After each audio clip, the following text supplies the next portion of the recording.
it's really lovely. I think it's quite a modern and like welcoming environment. Like I've been up to see the game jam that the game students are doing, and they all seem very happy, and they're like mixing across courses and all that kind of thing. So I think it's a really welcoming and lovely place from what I've seen so far. So yeah.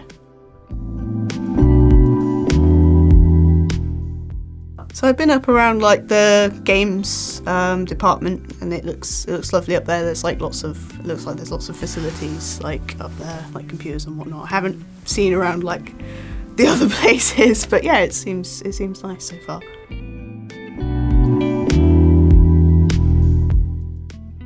Yeah, so I basically straight a week or two before I graduated, I got a job in the games industry, and I really got that through like networking and talking to people and just sort of putting myself out there.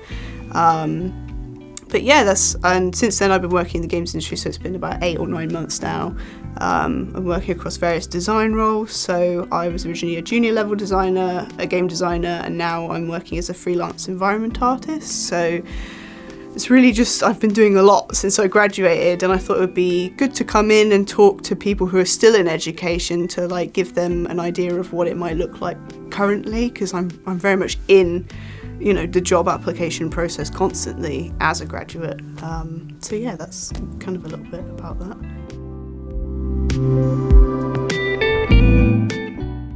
So the game I'm working on currently is very much like a highlight of my career, because it's sort of exactly the type of genre I want to be working on. It's like a relaxing gardening game, and I'm very into like nature, and I like to go out and do nature photography, and I want to design more relaxing and non-violent games, because I think that's an important thing in the industry. Not a lot of people know about it, so it really is sort of a highlight for me because it's going to be released this year, and I think that's like it's gonna look really good, because I've not worked on a game with my name in the credits before, so it's the first time that's going to happen. Yeah, I mean, the guy that I'm working with on this project, he specifically made the game because he lives in a city and he doesn't have a garden, and he'd like to be able to experience that still, even though he doesn't have that space at home. So it's kind of really a game for people who live maybe in cities or places where they can't access nature, to still get that feeling from the game.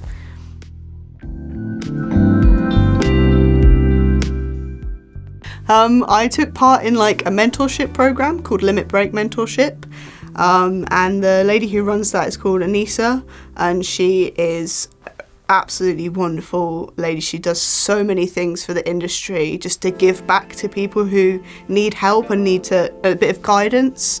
And I think that she is definitely a role model for me, just the way that she presents herself and she helps people to get where they want to be. I think it's just a really lovely thing to do.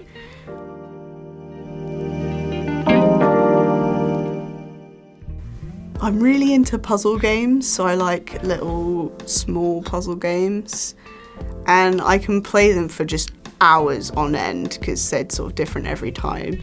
I'd really say some of I'm gonna list 3, I think. One is called Dwarf Romantic. It's like a little hexagon tile placing game. I love that. And there's Mini Motorways, which is like you make the cards go where they need to go. And then there's Islanders, which you sort of create your own little islands. I think if you're into puzzle games and you want to learn more about sort of non-violent or zen or peaceful games, those would be the best 3 to like start with, for sure.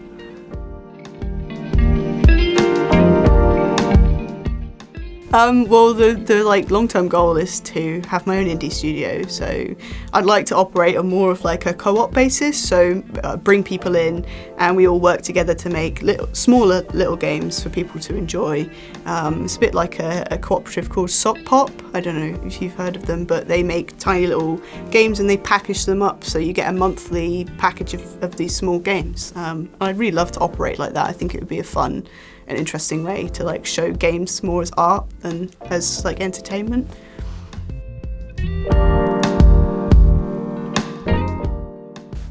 I really just wanted to do it for like my whole life, and I know a lot of people say that, but when I was younger we had a Super Nintendo and I was just handed the controller about 4 or 5 years old, and I just thought it was hilarious to jump off the edge and die as Mario like over and over again.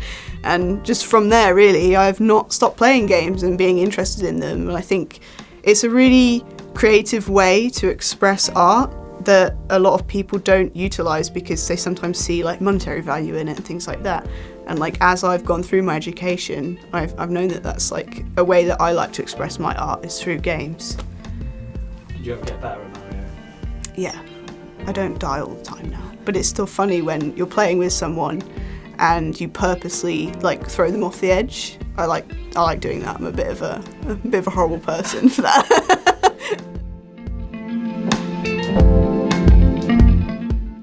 Yeah, just like keep trying and like I think be resilient with what you want to do. If it's not working out and you need to change your career path slightly, just think about it and be open-minded to opportunities, because passing up an opportunity could be your like gateway into the industry or your next role. And I think that is something, yeah, that you should focus on, being open-minded about where you work.